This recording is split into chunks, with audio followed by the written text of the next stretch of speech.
আমি কিন্তু সূক্ষ্ম নই। আর গুরু নির্দেশ প্রতিপালন করে নিজের কর্মবন্ধন মুক্ত হওয়ার নিমিত্তে যে জন ভজন করে, তখন সে ভিতরে যখন আমি কে, আমি তো কোনো প্রভু নয়, আমি জীব মাত্র, এই চিন্তা যখন হৃদয়ে জীবের জাগ্রত হয়, তখনই সেই জীব বন্ধ, এই বদ্ধ স্তর থেকে সূক্ষ্ম স্তরে পৌঁছায়। সূক্ষ্ম স্তরে পৌঁছায় যখন নিজের অভিমানটা ভুলে যেতে পারে,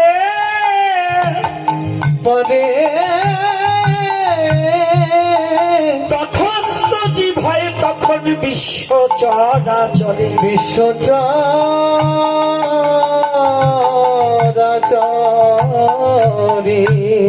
তথস্থ ভুলেতে থাকিয়া যখন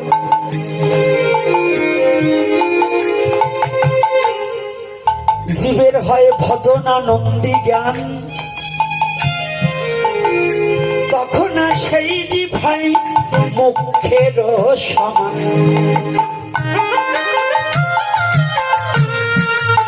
মোক্ষ স্তরে পৌঁছাইয়ে জীব যখন আত্মসমর্পিত চিত্ত হয়, তখন সেই জীব একবার কৃষ্ণ ভক্ত হয়। কৃষ্ণ ভক্ত ভক্ত হয় যখনই ভক্ত করে কৃষ্ণে আত্মসমর্পণ,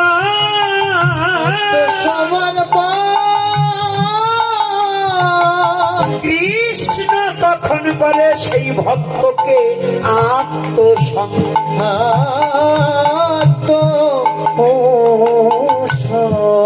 যতদিন পর্যন্ত জীবের আত্মসমর্পণ না হয় হৃদয়ে,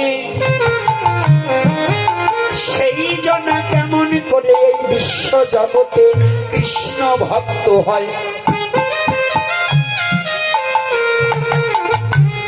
আগে আত্মসমর্পণ।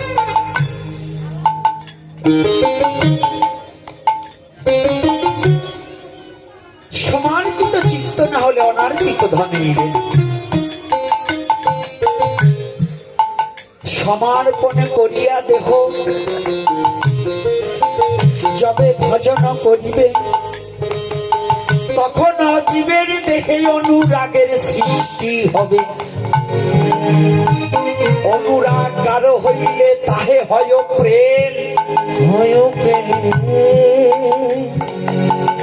প্রেমে গাঢ় হইলে পরে সখী অনুগত ভজন পাইবে।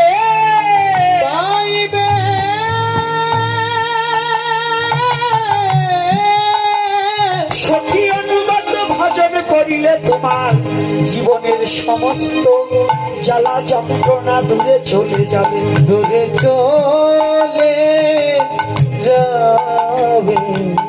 সখীরা বৃন্দাবনে গোপীগণ যেমন কৃষ্ণ সুখবিনে অন্য বাসনা নাহি ছিল, সখী অনুগত ভজন করিলে ওই জীবের দেহে সেই ভাব উপর্জয় হলো, সেই ভাব যখন জীবের দেহে উপনীত হয়,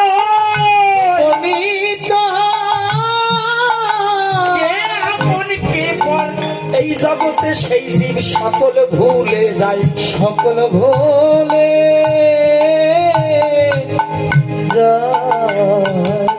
সে যাকে দেখে তাকে বলে দন্তে তৃণধরি, দন্তে তৃণধরি।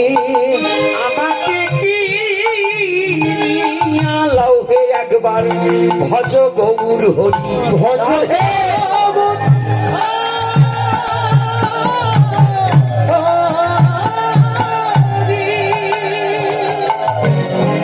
এই যে ভজনের স্তর, মনুষ্যকুলে জন্মগ্রহণ করলে কি মানব জীবন ধন্য হয়? কয়টা তুলসীর মালা গলায় দিলে কি সাধু হওয়া যায়? 10 টাকার এখানে দিল, 50 টাকার এক মালা, 250 টাকার ধুতি, এ পড়লেই কি সাধু হওয়া যায়? এ পড়লেই সাধু হওয়া যায়? সাধু হওয়া বড় কঠিন, বড় কঠিন স্তর। যেমন এমএ পাস বলাটা সহজ, কিন্তু যে করে এসেছে সে জানে কত কঠিন। বলাটা অতীব সহজ, ভক্তটা বলা সহজ কিন্তু হওয়া বড় কঠিন। এই মাই, তোমরা কথা বলবে না মা, এখন বাচ্চাদের ঘরে কোনো আনাগোনা চলবে না, ভোগ হবে এখন, এই ঘর থেকে বেরো সব, যাও। যতই বলি কোনো জায়গায় কাজ হবে না। এই ভক্তকে আজকে যেহেতু মহাপ্রায়ণ, আমি স্বর্গীয় বলবো না, কারণ আমরা যারা স্বর্গীয় লেখি না, এ কথাটা আমার মনোভূত না।